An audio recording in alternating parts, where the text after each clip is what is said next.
नवनवीन कीर्तन सोहळ्याचा आनंद घ्या आणि सबस्क्राइब करा गावरान तडका। सात पाच तीन दशकांचा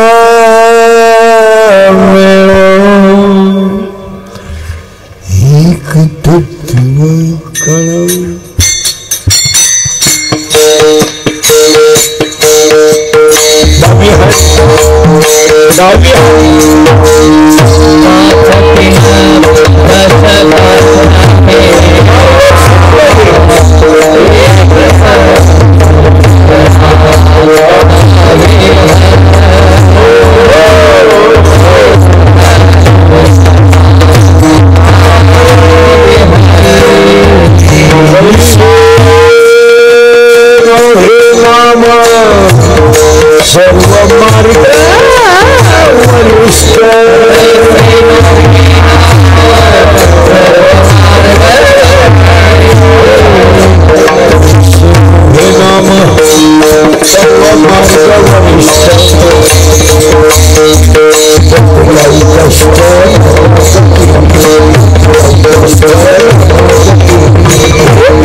सात पाँच तीन दशकांचा मेरा सात पाँच तीन दशकांचा मेरा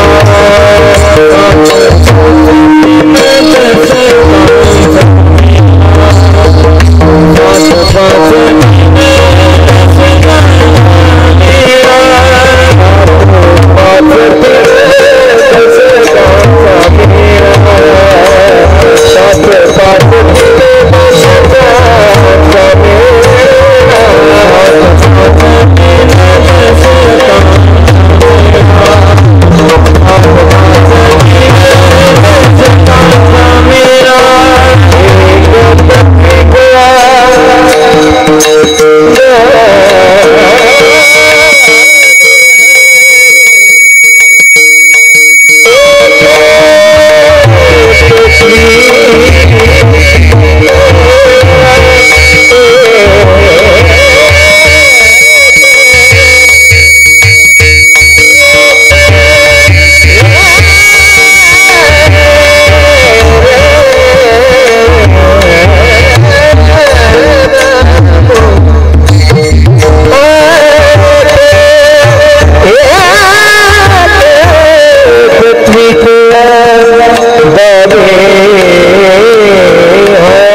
सात पाचत इको काढून टाक. इको बाद टर्बल फेरवल भारीतलं सगळं काढून टाकायचं.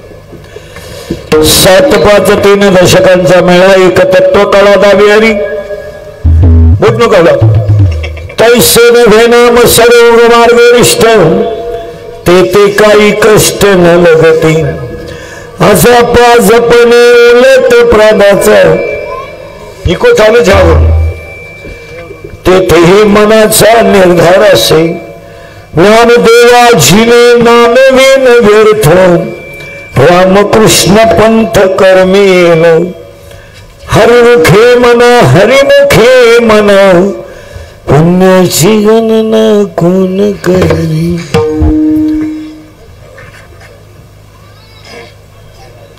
माझी मनी तुझे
सात पाच 3 दशकांचा मेळा तो काळा दावी हरी तैसे साधू काही कष्ट न लागते आजापाजपणे उलट प्राणात तेथे मनाचा निजार असे ज्ञान देवा झिने नामे विन व्यर्थ रामकृष्ण मंत कर्मेना हरिमुखे मना पुण्याची गणना कोण करे. विठाला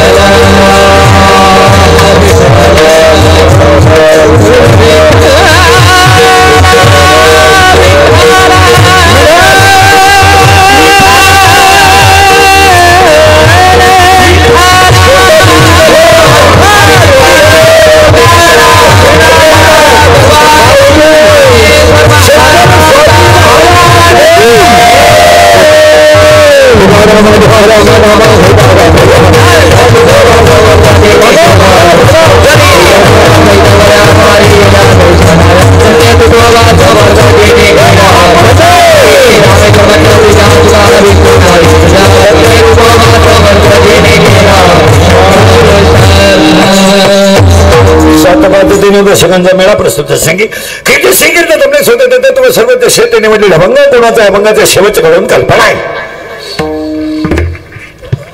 वारकरी संप्रदायाचा पाया ज्ञानदेव आहे. वारकरी संप्रदायाचा कळस तुकाराम बाबा आहे. वारकरी संप्रदायाचा विस्तार नामदेव बाबा आहेत. वारकरी संप्रदायाचा खांब एकनाथ बाबा आहे आणि वारकरी संप्रदायाची गुरुनिष्ठा निरोप आहेत. पुन्हा ऐका, शरीरात जसे पंच प्राण आहेत, पृथ्वीमध्ये जशी पंचमहाभूत आहेत, तसे हे 5 संत संप्रदायाचा प्राण आहे. परत मागा,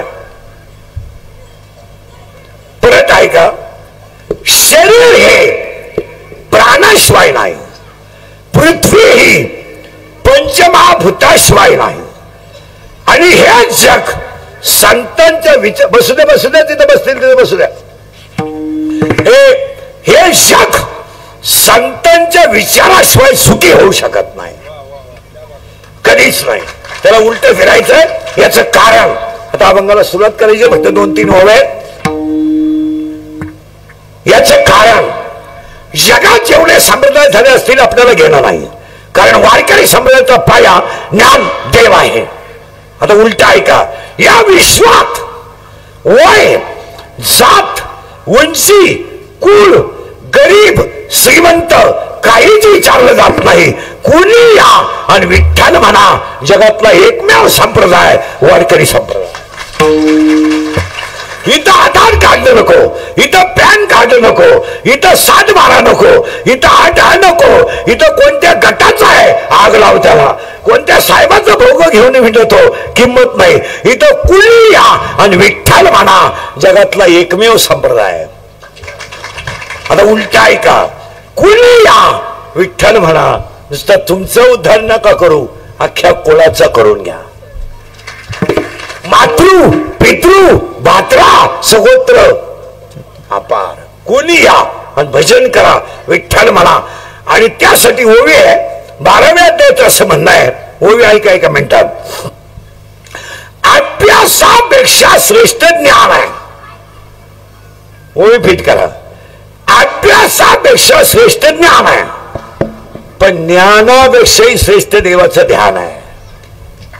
ओवी बघ कशी आहे. अभ्यासापेक्षा श्रेष्ठ ज्ञान आहे, पण ज्ञानापेक्षाही श्रेष्ठ देवाचं ध्यान आहे. कसं?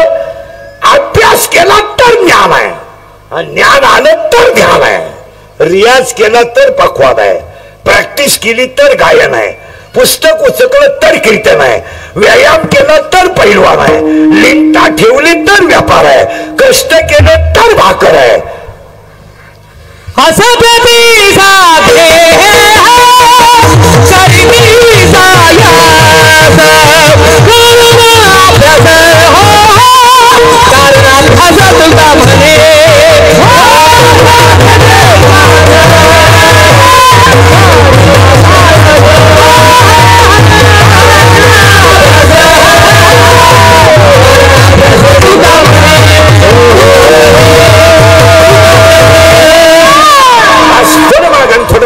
करण लावून देतो फक्त. अजून सुरुवात नाही केली कीर्तनाला. अभ्यासापेक्षा श्रेष्ठ ज्ञान, ज्ञानापेक्षा श्रेष्ठ देवाचं गेलं बंबालं ज्ञान. दुसरी ओवी आहे. आतापर्यंत जगाच्या इतिहासात बोंबलत हिंडणाऱ्यांना देव भेटला नाही.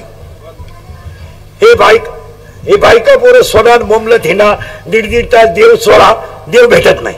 भाकरी खाऊ नका, सफरचंद हाना, चहा पिऊ नका, दूध हाना, बायका करू नका, मोबाईल मधले गेम खेळा, होऊन द्या. हे कोणी झालं तुम्हाला? उपास करा. ही उपास करणारी जी लोक आहेत ही चक्रम लोक आहेत. आठवड्यातून एक उपास ठीक आहे, आठवड्यात 15 दिवसातून एक एकादश ठीक आहे. महिनाभर श्रावण तुझ्या बापानं धरला होता, महिनाभर अन्न पिढे सगळे चालू. काय उपास? तुम्ही मला जगात एखादा ग्रंथ दाखवा का उपवास करणारा देव भेटला. ओवी समका, कर्म हाच देव आहे. जगात जेवढे ग्रंथ झाले, जगात सगळ्या ग्रंथाचा अभ्यास करा, तुम्हाला 4च गोष्टी सापडतील. 1 भजन करा, 2 चांगलं वागा, 3 नीतीनं जगा, आणि कुणाचं वाईट करू नका. एवढं सांगितलंय, बाकी सांगितलं काय? रामायणाचा अभ्यास करा. अख्खं रामायण काय सांगतंय? सावत्र आईचं ऐकून जर राम वनवासाला जात असेल तर तुझ्या सख्या आईला तुला भाकरी घालाय हरकत काय? रामायण पाठ करून काय करतो तू? काय करशील? केलं रामायण पाठ काय करशील? रामायण एकच सांगतंय, सावत्र आईचं ऐकून जर राम वनवासाला जात असेल तर तुझ्या आईला तुला भाकरी घालायला हरकत काय? याचं नाव रामायण. भागवत काय सांगतंय, राजा परीक्षितीला जर 7 दिवसात मोक्ष मिळतोय तर तुझ्या 70व्या वर्षी पसायदान पाठ नको का? मग तो इथं 70 वर्ष राहून केलं काय?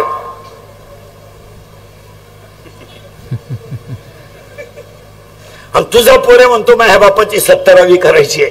इतक्या दिवस ते म्हातारला ठेवायची कामच काय? काय काम आहे त्याचं? शिडीच्या गळ्याचं लोंबलेलं सड कधी दूध देत नाही, काश्यातलं भुसीड कधी दूध पेत नाही, गावातला बेडू कधी फुलाचा सुगंध घेत नाही, प्रेताला किती सजवलं तरी ते उठून बसत नाही, खडकावर पडलेला पाऊस कधी बाहेर गावाच्या फायद्याचा नाही, बाजून पेरलेलं बी कधी उतरू शकत नाही, आणि परमार्थ नसणारे घराणे कधी सुखी होऊ शकत नाही. मला जगात एखादा माणूस दाखवा का व्याजाचा धंदा करणारी माणसं नीट मेलीत. इथं 2-4 जण आहेत. तुम्ही गंध किती लावा, गंधाचा वाद नाही, पण तुम्ही तारफाडूनच मारला. डोकंच बंद झालं तुमचं. अजून 10 मिनिटं सुधारायचंच नाही तुम्हाला काही. व्याजाचा धंदा करणारी माणसं कधी नीट मरत नाहीत.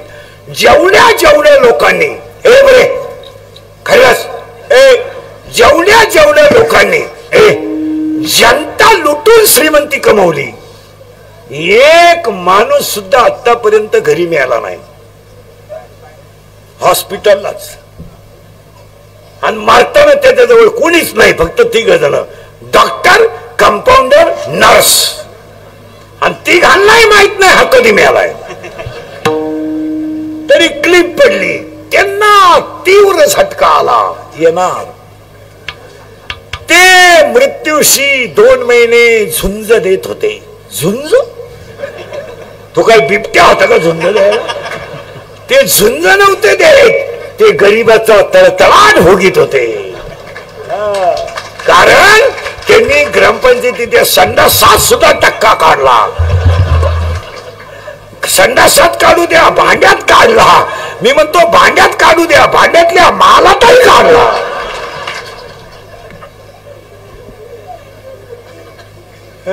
म्हणून ओवी फिरवतो. 2-4 ओवे आहेत, ओवे फिट करून घ्या. नीट बसले बरे. अभ्यासापेक्षा श्रेष्ठ ज्ञान, ज्ञानापेक्षा श्रेष्ठ देवाचं गेलं बॉम्बाला कीर्तन, ध्यान. आणि 2 दुसरी ओवी झाली आपली, कर्म हाच देव, कर्म हाच देव. आता 3री ओवी ऐका. 10वा अध्याय असं म्हणतो, संपत्ती आणि दया दोन्ही जर एकत्र आले तर ती देवाची वस्ती आहे, असं भगवंताचं म्हणणं आहे. आता माझं म्हणणं याच्या उलट आहे, पटलं तर हा म्हणा. संपत्ती आणि दया कधी एकत्र येत नाही येत, आणि आलीच तर तो माणूस देव झाल्याशिवाय देव. मग शंकर स्वामीचं नाव भजनी म्हणून शब्द देण्याला कारण काय? काय कारण आहे? माणसं थोडी जन्माला येतात, थोड्या दिवस राहतात, पण गावाचं नाव लौकिक करून जातात. देसवडं गाव बारीक आहे, पण बाबाजी महाराजांमुळे त्याची उंची संप्रदायात वाढली होती. बाबाजी महाराज तरुण होते, कीर्तनकार होते, पण त्यांच्या उंचीनं गावाची उंची वाढली होती. हे ध्यान ठेवा. आणि चांगल्या माणसांना आयुष्य कमीच राहत. काहींना अख्खं गाव कटाळलंय. आहेच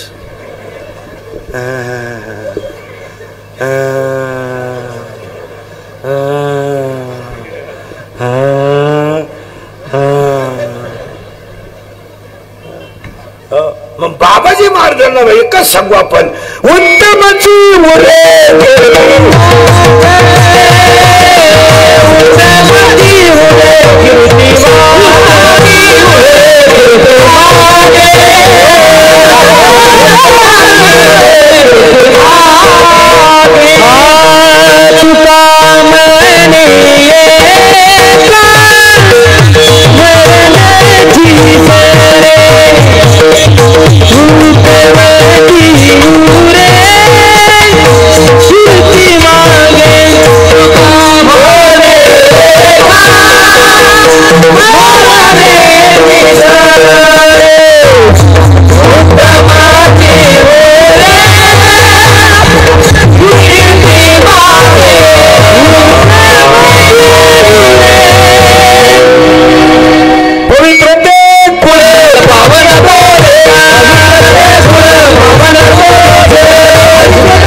देवावश्य श्रेष्ठ ज्ञान आहे, ज्ञानावश्य श्रेष्ठ देवाचं ध्यान आहे.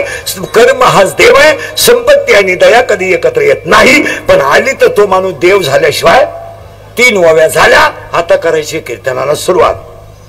आता तुमची ना आपली बऱ्याच दिवसानं गाठ आहे. आपलं काम थोडं नंगाट आहे, हे सांगायची गरज नाही. कीर्तनाला सुरुवात करण्यापूर्वी 3 सूचना आहेत. दरिद्रवाणी कीर्तनाला बसायचं नाही, यायचंच नाही. लांब बसायचं, पहिल्या पंक्तीला जेवायचं, चांगला चप्पल जोर पाहायचा. आम्ही जीव काढायचा, तुम्ही सुतक पडल्यावानी कीर्तनाला बसायचं, यायचं नाही. कीर्तनाला दुसरी सूचना आहे, आपल्या कीर्तनाला बोलावं लागतं. बोललं तरच कळेल. पहिल्याच 3 ओव्या कळल्या नाही, पुढं काय कळायचंय. हा, आणि तिसरी सूचना आहे, शंका असली अभंगात जाग्यावर विचारायची. 2 महिन्यानं उत्तर देणार, पुस्तकं उलटे पालटे करून देणार, पण देणार. पण मी गेलो का नाहीच नाही, मला पटलं नाही. तुझं आणि तुझ्या बायकोचं पटानं माझा काय संबंध. आणि तुला पटा म्हणून मी कीर्तन करतो हे तुला सांगितलं कोणी. हे बा, देवाने दिलेला निरोप तुमच्यापर्यंत पोहोचवणं आमचं काम. आता अभंगाला झाली सुरुवात. आता फक्त फटाफटा बोलावं लागेल. आता अभंगात 2च प्रश्न राहतील फक्त. प्रश्न आणि उत्तर, प्रश्न आणि उत्तर. प्रश्न माझा, उत्तर तुमचं, उत्तर तुमचं, प्रश्न माझा. फटाफटा पहिला प्रश्न सगळ्यांना बोलावं लागेल. आता टाळकरी, बिळकरी, इनेकरी, चोपदार, फिरदार, इकडे लक्ष द्या. पहिला प्रश्न माझा आहे. हा म्हणायचं, नाहीला नाही म्हणायचं. जगात देव आहे का? हा म्हणा, नाही म्हणा. गेलं बॉम्बाल.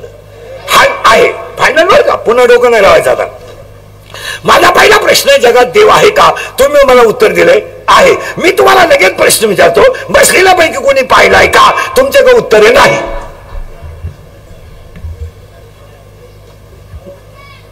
सुधरतोय ना? नाही. आता उलट फिरा. फुलात सुगंध आहे का? आहे. फुलात सुगंध आहे का? आहे. लाकडात अग्नी आहे का? आहे. उसात साखर आहे का? आहे. दुधात लोणी आहे का?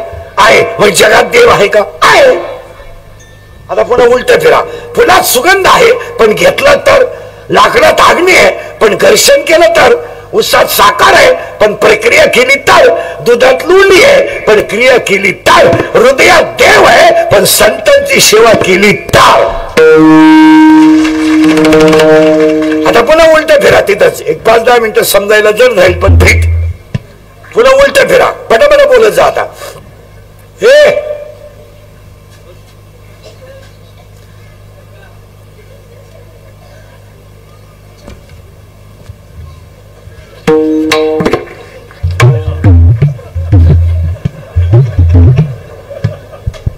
लाकडाची राख होईल. वळ सोडू नका, मग मजा राहत नाही.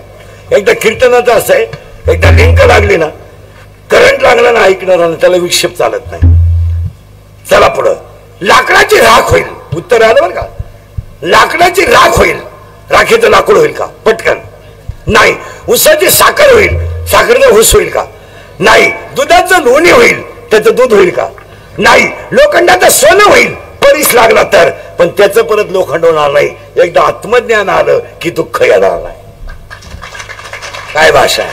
आत्मज्ञान हे बाहेरचं जाऊ द्या.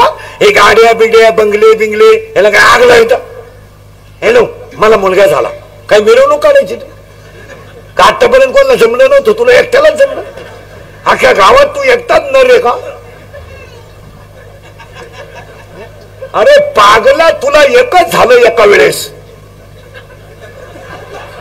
तू बाकी प्राण्यांचा अभ्यास कर. 12 होतात रंग बदलून, आणि तुला एकच झालं तर पोरग पालत पडायला लागलं का टेटसला, पोर उताना पडायला लागलं का टेटसला, पोर दात वासवायला लागलं का टेटसला, पोरग तुला हाणताना टेटसला. हे गाड्या घेणं, बंगला बांधणं, बायको करणं, पोरं पैदा करणं, हा काय पराक्रम आहे काय? हॅलो, मी ग्रामपंचायत सदस्य आहे. घरी जाय, कागद आणि पेन घे आणि एकटा बस. तुझे पैसे किती गेले याचा हिशोब काढ. तू नाही बिन पाण्याची पिऊन झोपला तर काय? तुला ग्रामपंचायत सदस्य व्हायला 13 लाख रुपये लागले येडे. तू सदस्य नाहीये, तुझा गेम केला गावानं 13 लाखाला. 80% ग्रामपंचायत सदस्य असे का त्यांना जर ग्रामसेवकाने इंग्रजी शिवी दिली तर ते वन्स मोर म्हणतील अशी स्थिती आहे. चाललंय आंधळ दलित. हो, म्हणजे कोलगेटची जाहिरात करणाऱ्या म्हातारीलाच जात नाही. ती विधी एक म्हातारी होती, कोलगेटची जाहिरात करते, तिला दातच नाही आणि ती म्हणते हे मला पोषण देत आहे. मी म्हणतो देऊ दे, तू लावी ती कुठं काय घेऊन बसलाय. चला आता उलट फिरायचं बरं का. करंट लागलाय तुम्हाला. आता करंट लागलं का सोपं झालं. म्हणजे लाकडात अग्नी आहे, उसात साखर गेलं बांबाला आहे, मग हृदयात देव आहे. आता उलट फिरवतो. अध्याय नंबर 8 ओवी नंबर 198. ओवी आपल्याकडे नंबर सगळं ओळा घ्यायचा. अध्याय नंबर 8 ओवी नंबर 198, ओवी नंबर 199 आणि ओवी नंबर 200, ओवी नंबर 201. 4 ओवी ऐका. लाकडाची राख होईल, राखेचं लाकूड होणार नाही. उसाची साखर होईल, साखरेचा ऊस होणार नाही. दुधाचं लोणी होईल, त्याचं दूध होणार नाही. लोखंडाचं सोनं होईल परिस लागला तर, पण त्याचं परत लोखंड होणार नाही. एकदा आत्मज्ञान आलं का दुःख येणार नाही. शाळेतलं ज्ञान सोडून द्यायला कोणी खात नाही. काही माणसं म्हणतात मला 40,000 पगार आहे. तुझ्या इतका पागल माणूस तूच आहे. तुला 10 लाख भरले तेव्हा तुला 40,000 पगार आहे. म्हणजे तुला पगार नाहीये, ते 10 लाखाचं 4% व्याज आहे. तुला अक्कल नव्हती म्हणून तुला साहेब का सांभाळायला दिले. साहेब मुद्दल वापरितो, तुला याच देतो, त्याच्यावर तू सासरवाडीचं कल्याण करतो. तुला नोकरी कोणी सांगितलं. शिवाय ज्यानं नोकरीला लावलं त्याचा मरेपर्यंत प्रचार करावा लागतो. विरोधी पक्षाच्या सभेला जरी दिसला सस्पेंड. साहेब म्हणले बैल गाभण चूक. 9वा महिना म्हणल्यावर साहेब म्हणतील अर्ज न देता बैल गाभण कस करायला. मग आपण म्हणायचं बैल झाला, हा मग बरोबर आहे. आणि बैलाला गोरा झाला, एकदम बरोबर. आणि त्याच दूध तुम्हाला चहाला दिलं, आता अगदी बरोबर. या जगात बसलेल्या लोकांना तळतळीनं सांगतो इंद्रिकेचं कीर्तन आहे. आता 31 वर्षे माझे लोकांच्या शिव्या खाण्यात गेले. थोड्या करता कशाला बंद करायच्या म्हणून लावून धरल्या. असा माणूस नाही राहिला का त्याने मला घोडा लावला नाही. आणि माझ्या आयुष्यात माझा एकच गुण आहे, मी फक्त खरं बोलतो. आणि ह्या जगाला खरं चालत नाही. ह्या जगाला 2च गोष्टी लागतात. आमचे महाराज सुद्धा असेच लागतात लोकांना, सज्जन हो भाविक हो. आता 14 दिवस तुम्हाला अनुभव येईल सप्त्यात. पहिले 15 मिनिटं ज्याच्या घरी जेवला त्याच्यावर बोलायचं. दुसरे 15 मिनिटं ज्यानं तारीख घेतली त्याच्यावर बोलायचं अर्धा तास. आणि अर्धा तास ज्याच्या पाकिट गुतलं त्याची पुरी लाल करायची. आपली पिवळी झाली तरी चालन पाहिजे, त्याची लाल. किती गेले? 1 तास. 15 मिनिटं आई, 15 मिनिटं बाप, 15 मिनिटं एखादा पवाडा, संपलं कीर्तन. ऐकायला या बया. काय आईची माहिती सांगितली बाई बाबानं. मला तर खळखळा डोळ्यात पाणी आलं बाई. बाई माझ्या पप्याच्या बापानं मला 2 वेळा उचलून आपटलं पण मी रडले नाही. एकदा तर गिन्नीतच आपटलं तरी रडले नाही. पण बाबाच्या कीर्तनात जसा रडले बाई. आणि तुला म्हणून सांगते, जे माया घरात घडात तेच बाबानं तुझ्या डोक्यात फरक झाला बाई. बाबानं दुसऱ्याची आई सांगितली, त्याची आई नाही सांगितली. त्याच्या आई त्यानं 3 वेळा लाईट बंद करून राहिली. तुला काय माहिती काय आलंय महाराज. चला आता उलट फिरलो बरं का. म्हणजे जगात देव, हा आता फिट बसले.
This